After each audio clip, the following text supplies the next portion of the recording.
Hello and welcome to On the Mark Financial Literacy with Mark Zinman. Good morning, Mark. Good morning, Monica. How are you today? I'm doing well today. How are you doing? Oh, just delightful. It's just another day in paradise. But no, it's actually really well. Really Good. Good Wednesday. Well, jumping right in today, we are talking about tariffs. So I thought that you might start by explaining what a tariff is and why our listeners might care about the new tariffs. So a tariff traditionally has been used to counterbalance domestic production, right? So it is to protect. It's really protectionist in the sense that you want to protect the products that are made by your country, and therefore you want to avoid from either currency or by government subsidization of dumping goods in the United States that may undercut domestic production and therefore not have that available. It's also used for defense. Obviously, there's certain industries that we have to keep in the United States in order to defend our country. So tariffs have had a long history. There has always been tariffs. Tariffs have been on goods for, there's never not been a tariff of some type. It has been used as, in the current administration, it's been much more to the forefront and also either proposed or implemented on many, many countries, and therefore it's going to have an effect at some point on our own economy and on small businesses and on individuals. Exactly, and it's been a little bit of a moving target, right? So it's a point of confusion for some people. Well, I will say that the probably worse than the proposed tariffs is the uncertainty of the proposed tariffs. So just, as we record right now, we had President Trump on the South Lawn on April 2nd saying, here's all these tariffs. And he had if you remember, he had a big cardboard cutout. And then he postponed that to July 2nd or whatever, 8th. And now that's been postponed now to August 1st. So while there has been a tariff of 10% that I believe has been imposed, and there has been some larger tariffs, I think we have a deal with, we have 3 deals in place right now. One is with China. One is with Britain, and I can't remember what the third one is. But every day we hear about a new tariff.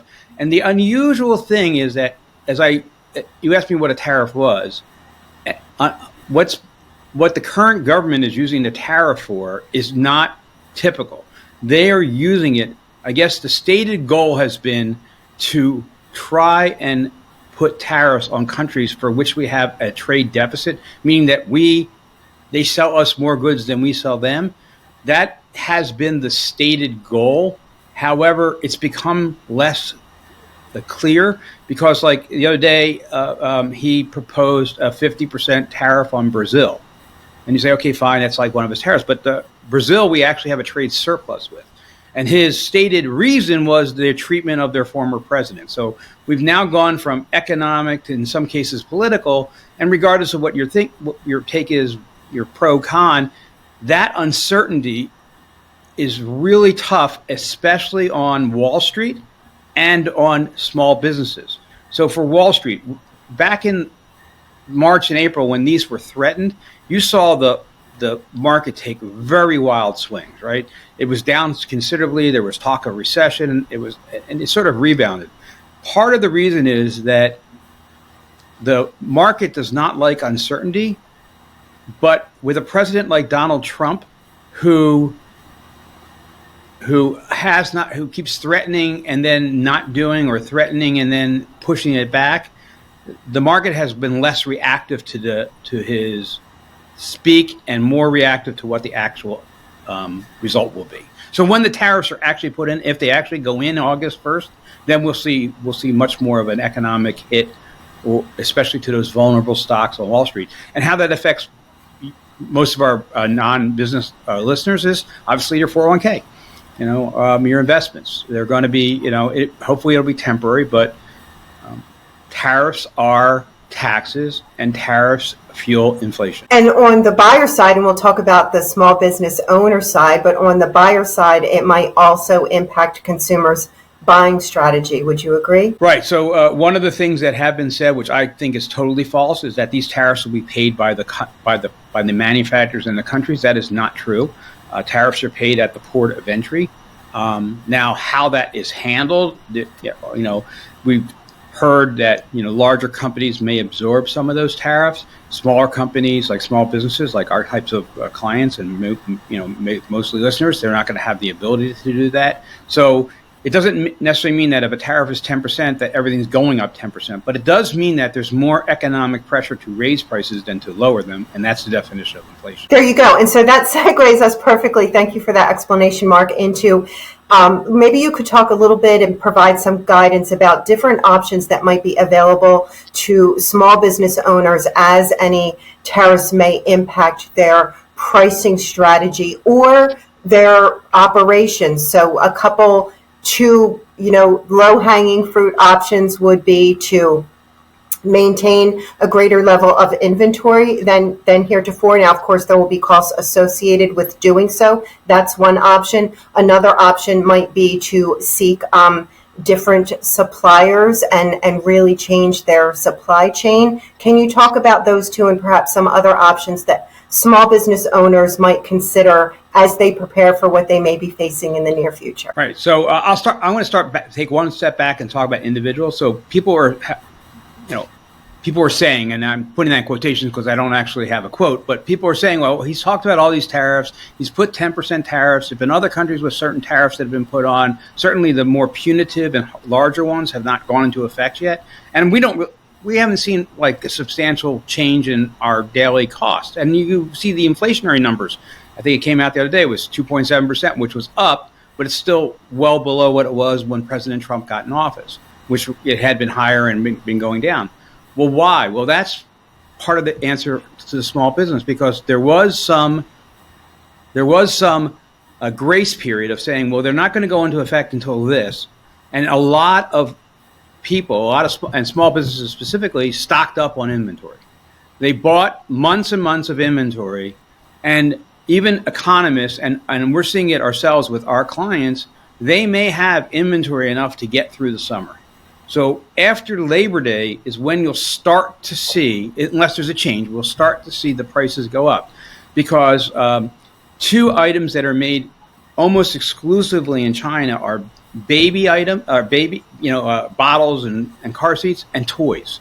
And obviously the fall would be your Christmas buying season, right? So anybody who's involved, like we have a small business client that is a men and boys clothier, and they order by season. So they may have ordered in February or March their fall merchandise, but the fall merchandise doesn't get shipped until August. Well, a lot of it came from China. And therefore, there's some pricing uncertainty. What do I order? How much do I order? What can I raise my prices to? These are all the uncertainties faced by businesses. Am I going to be competitive? We have another client who deals in rare earth magnets, right, for industry and mostly industrial use and whatever.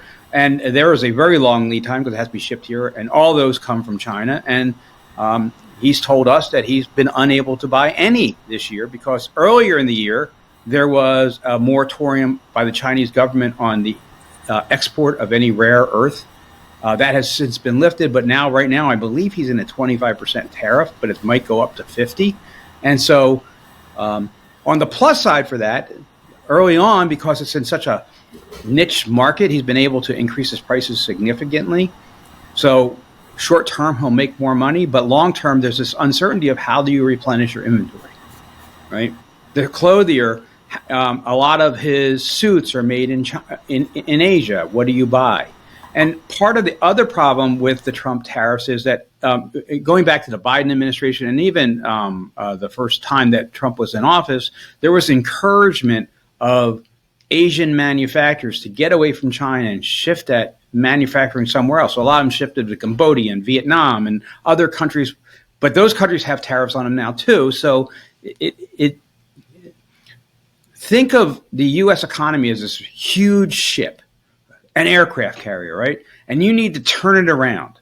And how long it takes to turn that from pointing north to pointing south, that's manufacturing in the U.S. economy. It's just like you can't say something and do something. It takes years. For example, it came up during COVID that we don't really make chips here. You remember there's chip shortages and there were car shortages and all the other stuff. And there's a chip factory being built. The largest one, probably, I think one of the largest in the world, is being built in Arizona. but it still won't come online until 2027, and it started in 2021. So yes, there's a huge investment, and that's going to be fine, and that's the kind of technology and manufacturing infrastructure we have. But it's just a long time before you can see the result of that. And the other thing that's affecting, tariffs are going to be. The problem with the tariffs is you just can't predict. You just can't predict. We mentioned right before we got on here, right, that we're as a firm needing to replace a lot of our computers because of the fact that we need to be Windows 11 compatible. Well, a lot of those components are not made here. Cost of them now versus what you shopped in March, and do you need to take delivery in August and before they start getting components and chips that have tariffs on them, and therefore maybe the price of it will go up 10%, and we need to buy 10 of them. So, right. And we're a small business, right? We're not buying hundreds. There are small business owners that are making purchases now instead of waiting for fear that they won't have the buying power against larger businesses to secure inventory that they need, that they will be pushed aside so that suppliers can cater to their larger, more profitable, perhaps, clients. And so supply chain optimization has become it's at the forefront right now. But it's worse than that because, there's this acronym that's been ascribed to Donald Trump called TACO. Trump always chickens out, right? So let's assume that Trump says there's going to be a 50% tariff on Brazil, okay? And he follows through at the 50%. I may, as a business, and I deal with something that comes from Brazil. I'm just picking a random country here, right? Now I know 50% is going to come August 1st. I may stock up before August 1st. Now it's after August 1st, and I need to start making my orders. And maybe there's a long landing ride. I start doing it. But then all of a sudden Trump comes out and says, well, the tariff's now 25%. Now I'm caught buying something at 50% when I'm already. So my concern as a small business is, how much of the 50% can I absorb? How much can I pass on to my clients? And then there's a potential of the opposite, which is I buy the stuff and I can't pass it on because now everybody's buying it at half the tariff that I paid. So that uncertainty. So even in your thing of optimization of inventory, the decision of when to buy is not in your hand and not consistent. Exactly. And not only that, but when to buy, but also where to buy has an perhaps even greater, or I won't say greater, but an impact as well. For example, if you are buying products from China and you shift to another country and that's a huge capital expense, and then to your point, you didn't need to do that, and yet there's lead time, and yet you've made an investment. Is that investment for nothing? So the question becomes clearly, when does one pull the trigger? What is your advice for your client? And the other thing too is that we have become a inventory on demand. Mm-hmm. That most, because of the global economy and because of shipping ability and stuff, that people tend to not historically keep a lot of inventory, but basically replenish their inventory in time for the next segment. Mm-hmm. So it's changing those patterns. You mentioned costs. Well, obviously, interest rates are higher than they were. Maybe, prime's I think around 7.5%. So maybe most small businesses are paying between 7.5% and 9% for lines of credit. Well, that 9% is added on to the tariff if you're going to increase your inventory to counteract the tariff that you're trying to avoid. And from a consumer point of view, and why consumers the word tariff it sounds so indirect. Like you go into a store and maybe your sales tax is 7%, right? So you go into a store and you buy something for $1 and you have to pay $1.07. So you're actually handing over the 7 cents, right? But if it's 10% tariff, you're not getting charged $1 and then paying the 7% of the sales tax and 10 cents for the tariff, right? But in reality, it's taxes, and it's really akin to what I would call a national sales tax, right? So if there's a 10%, let's assume the 10% is let's assume half of it's passed on, 5%. It's now a 5% sales tax, and sales tax is what's called a regressive tax, meaning that it affects people of less disposable income than people that have more disposable income. And what's disposable income? It's just the amount of money you have to spend, right? We talked about budgeting in an earlier episode. And so let's say your budget's $4,000 a month. Well, that 5% would affect somebody who has $4,000 a month to spend, as opposed to somebody who has maybe $8,000 to spend, because it's just not as large of a percentage. The more disposable income you have, the less it impacts. So it actually impacts middle class people much worse than anyone else. And since our economy is driven on financial results, the fact that inflation could go up because 5% is being passed on, it's going to affect 401k. So this is a really sort of a dangerous game of chicken that the government's paying. I believe that some of the stated goal is to bring manufacturing back here, but on the other side of that, you have this tough immigration policy where you're actually taking people out of the workforce in an environment where we currently have like a 4% unemployment rate, which is historically low. So who's left to do the manufacturing jobs? Who's left to do the jobs that the immigrants aren't doing? And I say this in a vacuum. You may be, you're fine with the immigrant crackdown. You may not be.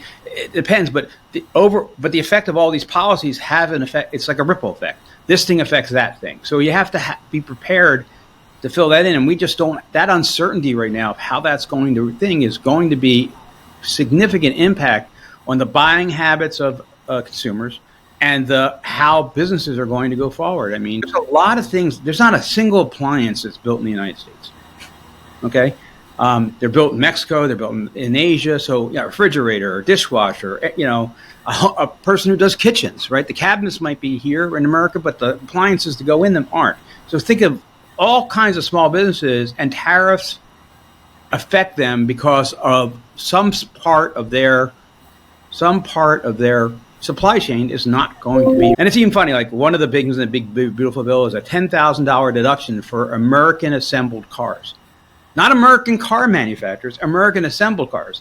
That list is going to surprise people because there's Mercedes-Benz that are done and BMWs that are done here, but Chevys that are done in Canada and Mexico. So the ones that are going to be applicable to that is going to be a surprise. It's not going to be like the normal association your brain has. American, that's American. American Chevy, Ford, Chrysler.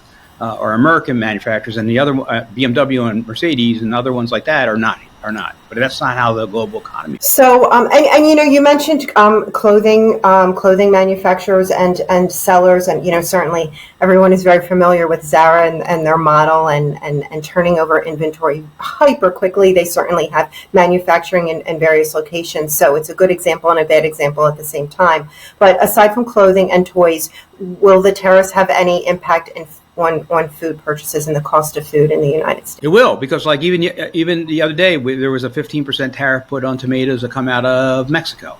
And Mexico produces about 70%. I read it produces about 70% of tomatoes consumed in the United States. It may not be so bad right now because we're in summertime in the United States. So Jersey, California, Florida are probably growing a lot of tomatoes. But in the winter, it's going to switch back the other way. And that'll affect. And where consumers are, you said clothes and toys.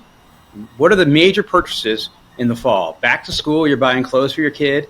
Holidays, you're going to be buying. The average consumer is going to see the effect of those.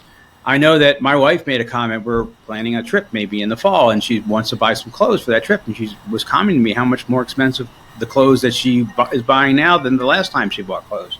And that's she's seeing it. And today we're in July, right? Right. So it is going to be an effect, and we get questions every day by businesses about how to try and handle some of these economic things, and everybody wants to know how it's going to affect them. Yes. And so I think the financial literacy part of this episode is,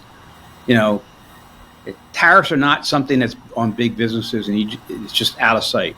And that's one of the problems. So it's raising hundreds of billions of dollars for the U.S. government, which hopefully will help the deficit. But it's doing it in lieu of taxes, which is still you're paying it, though, right? So when you buy something, you're paying that quote unquote tariff/tax in lieu of paying income tax out of your pay or state tax or whatever the taxes are. And people tend to define taxes by what comes out of their paycheck and what they may owe when they file their returns at the end of the year, and don't really. People don't remember that there's 24-cent gas tax on every gallon of gas, and that doesn't include the state tax. There's a lot of these taxes we pay. There's taxes that you see on your utility bill. There's taxes you see on your telephone bill. And there are all taxes that you're paying that just don't feel like taxes because they're not murk and definition of taxes, and tariffs fit into that. Right, right. So as we talk about budgeting and we talk about our income and our discretionary income, um, certainly clothing, food, these are on Maslow's hierarchy of needs. These are needs, not wants, right?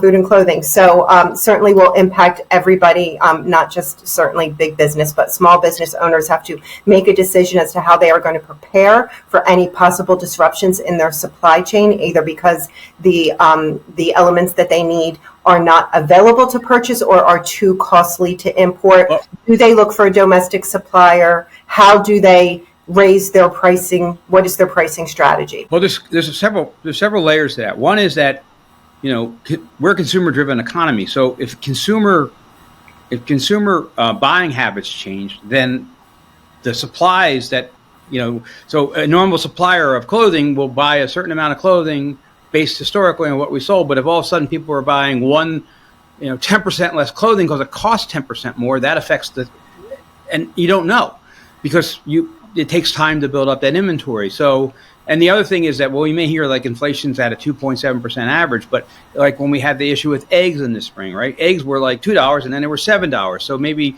inflation was only 2%, but if you consume a lot of eggs, you felt it more.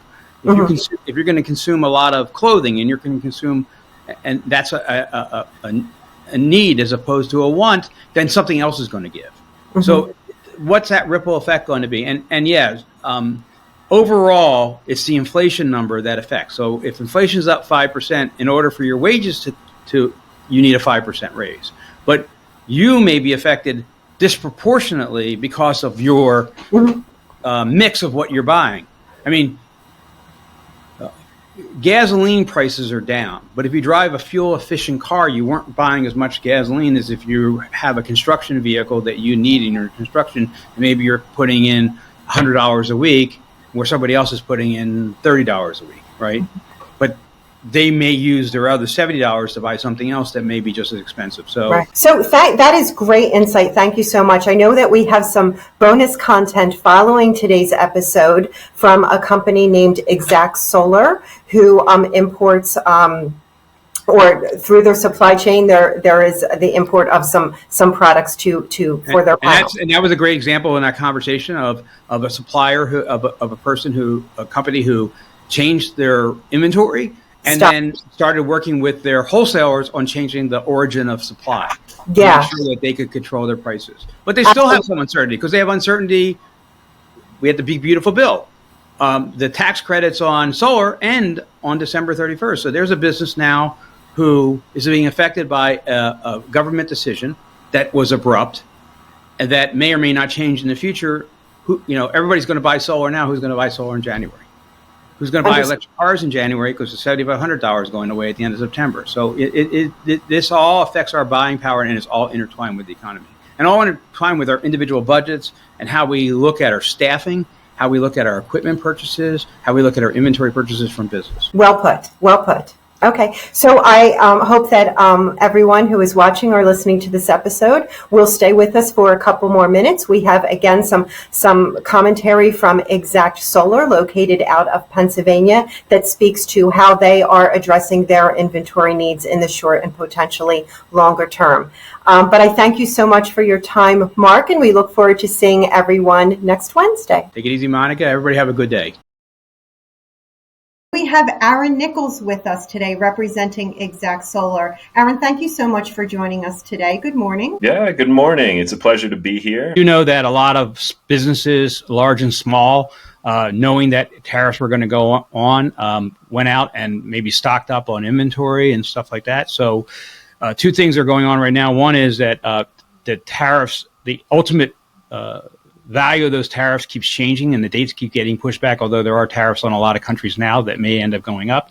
And the second thing is that, a lot of clients have talked about the fact that they may have bought enough or have enough in the supply chain to last them to the fall. And therefore, maybe starting in the fall after Labor Day is when they're going to start buying stuff that has that significant tariff on it, and it will influence. But I'd love to hear, Aaron, how you guys are approaching that and how you're handling that right now. Yeah, of course. I think for anyone who's dug deeply enough into tariffs to have a decent understanding, you learn that tariffs are quite like the game Whack-A-Mole, where you put the tariffs on one country, they shift manufacturing to another country, and then, set up a corporation over there and then import it with less tariffs, and then so on and so forth.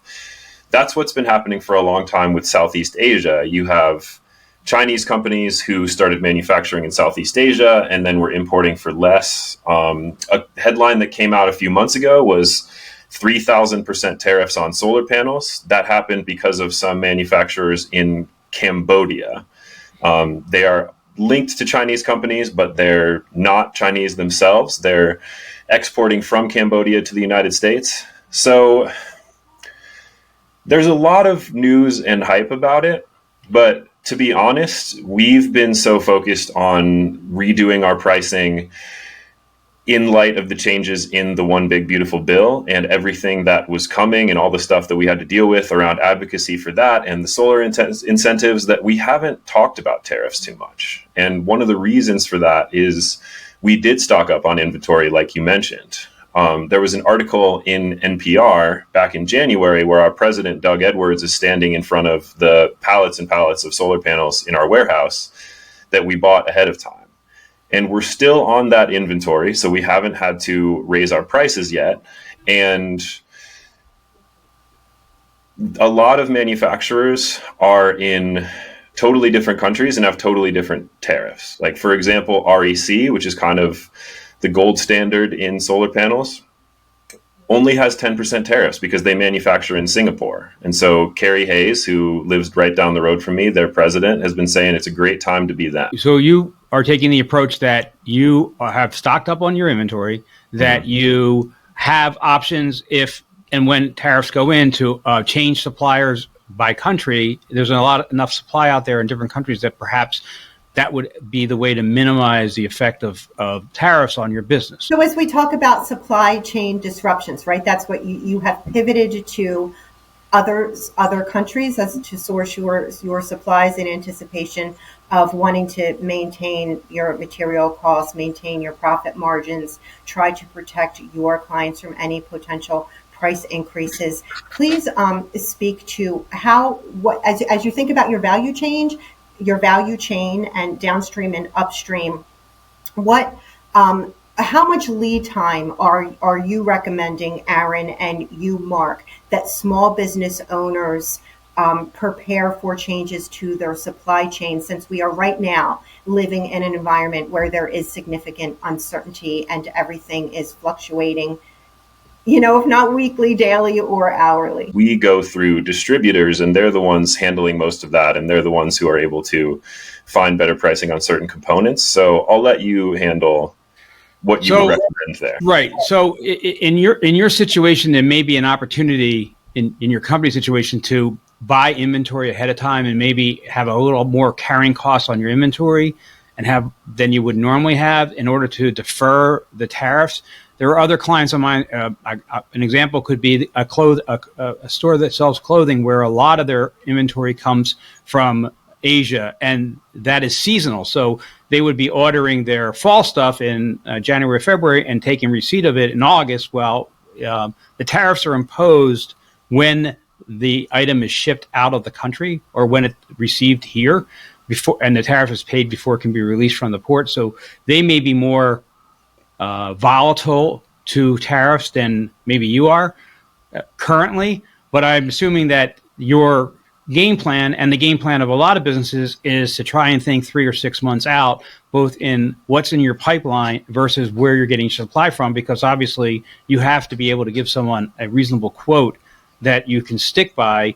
I know that in some cases with solar, some of the hold up in installation is maybe getting utility approvals or the other kind of stuff. So, how does that affect the timeline of, like, when somebody makes an order with you, are you then setting aside those panels, or are you setting aside those panels when it's time to install? So how you address Aaron, Aaron, if I could just also double down on Mark's question, because I think you'll be able to provide a lot of insight. We were earlier talking about prevailing wage projects, right? So if you submit a bid for a prevailing wage project, and then that project is awarded to you, you have already gone through that budgetary process. So how much inventory, Mark, you're saying 3 to 6 months inventory for a non-consumable might be appropriate for some small business owners. So Aaron, if you could answer both of those questions, I think that will be helpful. Yeah, I think, like I said, we're far enough downstream that tariffs do adversely affect us, but not in the way they're affecting distributors and importers who are bringing these products in directly. In terms of when in the chain we set aside the panels, that's the reason we stocked up, so that as soon as we scope the job and someone signs a contract, we can have panels set aside for them that we're just ready to drive over to their house and get on the roof. So Aaron, let me ask a question. So what is the normal, we'll talk residential here because that's mostly our audience. What is I want to get a solar system on my roof. I call you out. Let's assume we're ready to sign the contract. We've gone through all the sales process. What is exactly the average time from the time of contract till the system is bought online? Yeah, it really depends on the township. It really depends on how slow and sluggish the local jurisdiction is versus efficient. New Jersey takes much longer than Pennsylvania. New Jersey is famously a bureaucratic nightmare for getting things interconnected.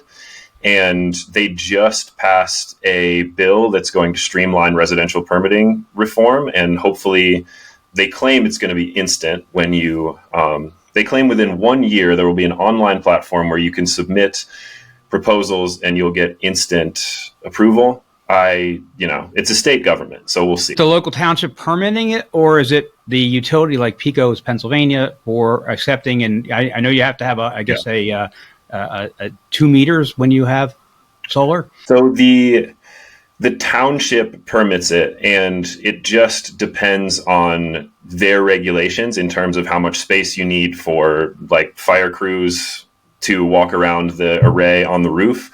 But the utility interconnects it, and those are two different processes. And in New Jersey, which you said is bureaucratic, what would that, instead of being 6 and 12 weeks, what would that be in? Because our listeners are all across the country. Yeah, I'm saying 12 weeks is like the extreme end of New Jersey. Okay, so it's not that bad. Okay, not that bad at all. So therefore, getting back to my original thing, where a lot of small businesses are thinking about their inventory 3 to 6 months in advance, tagging those panels for a certain project.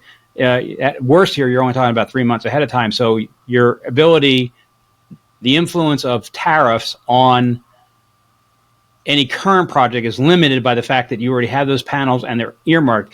3 months from now, if you need more panels because you ran out and you're quoting, then depending on what the cost from your distributors are, may influence that new pricing. We're talking about panels themselves. We generally just stock up on whatever we get the best pricing on, and then we teach the salespeople to sell those panels. Got it. So Mark, aside from solar, though, that's our focus here today. And let's talk about another non-consumable, right? So let's say you are in construction and you are bidding on a project and you will be using a lot of lumber. And you brought up, Mark, a very good point, which is now we have carrying costs. We're maybe purchasing products and then we're having to store them. So now we have perhaps warehouse space that we didn't anticipate having the need for, and having to lay out the money to pay for supplies and materials that we will not recover those costs from our clients until after install. How are you advising your clients to manage their cash flows? Are we asking for longer lines of credit? Talk a little bit about that, if you would. I haven't seen a huge uptick in that because so far people have been able to manage, but ultimately, yes. So people are going to need to have larger lines of credit in order to carry inventory. Normally, lines of credit for businesses are based upon receivables or inventory. So in this situation, I don't know that tariffs would necessarily affect accounts receivable because the terms of payment or a contract may remain the same. But again, obviously, like in Aaron's example, they need inventory space in order to hold. I know Exact Solar has a warehouse and they probably have enough space. But in our example, the reason why it would be better to buy the inventory and even take more warehouse space is because that would be a known cost that you could factor into your contract, as opposed to saying, okay, well, now I have to buy 20 panels for this client, and meanwhile it's up 10 or 15%, and I never factored that into my original contract. So the more we can get price certainty from a small business point of view, And so those are good tricks away around some businesses. I mean, toy manufacturers, a lot of toys come, a lot of child products come from Asia. Obviously, clothing comes from Asia, what I mentioned before. They may have less ability to buy ahead of time since it's, manufacturing and style. But yeah, I mean, it sounds to me like Exact Solar has a really good take on how to combat the uncertainty of the price. I mean, they may get panels that are going to be more money later on, but they could factor that into the new contracts as they come up and as they restock their warehouse. Exactly. Focus on what we can control now. And Aaron, how has your demand for your products changed, perhaps at residential and in the residential sector and the commercial sectors over the last, you tell me the time frame, the last 12 months, the last 6 months? We are about to have one of our best years ever, if not our best year ever. And the uncertainty has driven much of that demand. It's obviously going to change with the residential credit sunsetting at the end of the year. And we are, working on how we're going to price jobs next year. But right now, we have record power bills. We have the incentive going away at the end of the year. And we have a new administration telling people that they shouldn't do this thing, which Americans don't really like. So all of those three are working in our favor, and we have more traffic to our website and more demand than we've ever had. Right. Since you mentioned it, Aaron, how is the Big Beautiful Bill affecting the types of credits, both residential and commercial, that people have? I know that even in the current, before we had the Big Beautiful Bill, there was some reduction in the credit. It started at 30%. I think over years it has started to come down, and it was supposed to. But how has the Big Beautiful Bill going to affect those credits that people were looking forward to as part of this kind of project? Yeah, so the 30% residential tax credit, which is 25D in the Inflation Reduction Act, is going to sunset at the end of the year. So before, you could claim back 30% of your project costs for putting a solar energy system with batteries on your home. That's no longer going to be in effect. Then the commercial tax credit, which was scheduled to go out a little bit longer, which is 48E and 45Y in the Inflation Reduction Act, that has a year from the enactment of the One Big Beautiful Bill to sunset. So is the credit when you buy it or the credit when it's turned on? Like when trigger? What's very important distinction. The credit is you receive the credit when you receive permission to operate and the system is operational. And that in your previous example would be, say, 12 weeks or less out. Yes. And that's why we're focused as much as we can, because we're seeing such crazy demand. We're just focused on closing as much short-term pipeline as we can right now. And we're telling everyone, if you want the credit, you need to have a signed contract by August 1st, and we'll be able to guarantee that you get it. Okay, because I was going to say, like 12 weeks would be like the first week in October, right? Because exactly. But obviously that would be pushing it if there's any issues, especially with the township. Now, is there a difference in the credit if you have a battery system and a non-battery? You mentioned like, a system with battery backup would be 30%. Is it different if you don't have a battery? Yeah, that's really interesting. It's actually not. Okay. So yeah, batteries and solar energy systems receive the tax credit equally.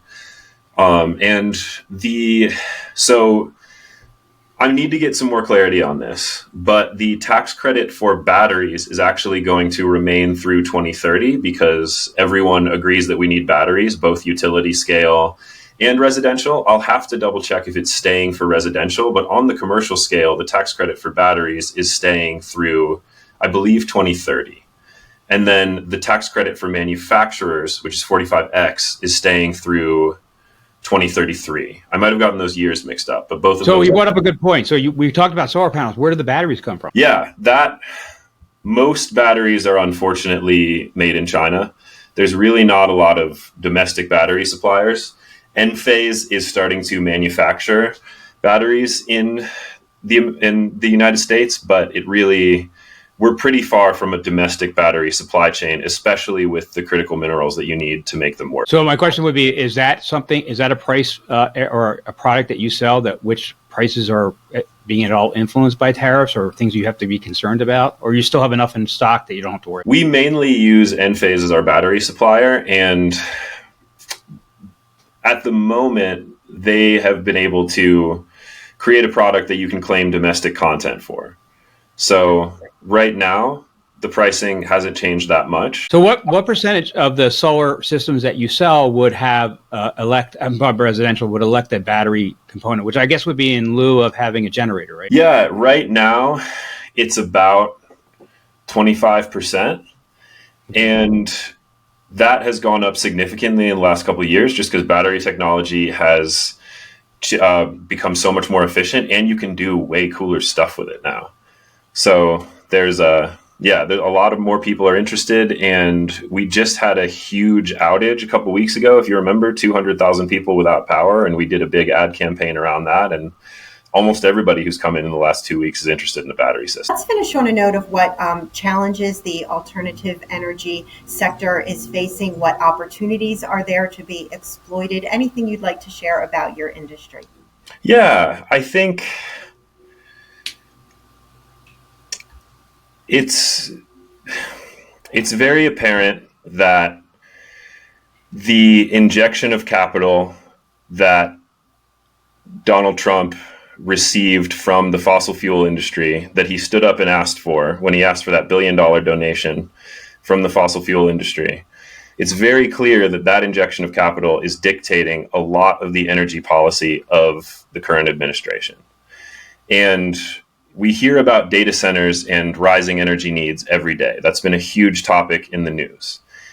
And there is an energy arms race going on for who gets to generate energy to fuel those things. I can only speak for solar. I'm not a wind expert, but solar is the most boring, reliable technology imaginable. It doesn't corrupt anything. It doesn't kill plants. It doesn't release harmful EMF rays that drive people crazy. These are all things I've really read. It just sits there and produces power. And it does it more efficiently than any fossil fuel. And you don't have to dig up and burn anything for it to work. It just sits there and makes electricity. So obviously that's a soapbox for me. Well, and to add on to Aaron, we've talked in other episodes. There are political parties and political views, and they come and go. And our next opportunity to perhaps change that view will be the midterm elections of next year. Right. And so it's very hard to know that a policy is going to be long term unless, for example, in the midterms, if the Republicans stay in power, then we think it's going to go for the 4 years, and then at the end of the 4 years, who's going to be in power? So these things change. But I will say that if you were, there are people out there who are passionate about their own beliefs. They don't always need to have incentives to do what they think is right. It's the same way we talk about doing whatever you can. If you have a certain thing, like you want to put away money for your kids for college, put a little away. If you want to be maybe save, feel like maybe you want to do something for the planet, and that's something of your passion, then a hybrid car or electric car, or something with solar, the batteries you talked about, Aaron. I think that kind of thing will stay around no matter who's in office. But obviously, incentives help too. But I think that there's enough of a movement. It's sort of like a snowball going down the hill. It starts very slowly, and then I think we're already like partway down the hill. I don't think you can actually stop it. Certainly a very compelling and positive brand ambassador for your industry and for your company. If I'm not mistaken, if anyone is interested in more information about the services that your company provides, if I'm not mistaken, your website is exactsolar.com. Is that correct? It is, yeah. Come take a look.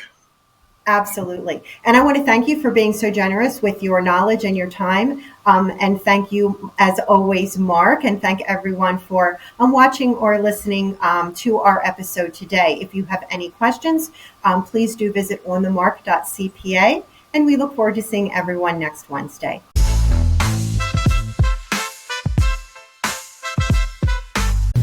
All content provided on this podcast is for informational purposes only. No representations are made as to the accuracy or completeness of information that is presented. On the Mark, its owners, collaborators, and guests will not be liable for any errors or omissions, nor for any losses, injuries, or damages from the use of this information.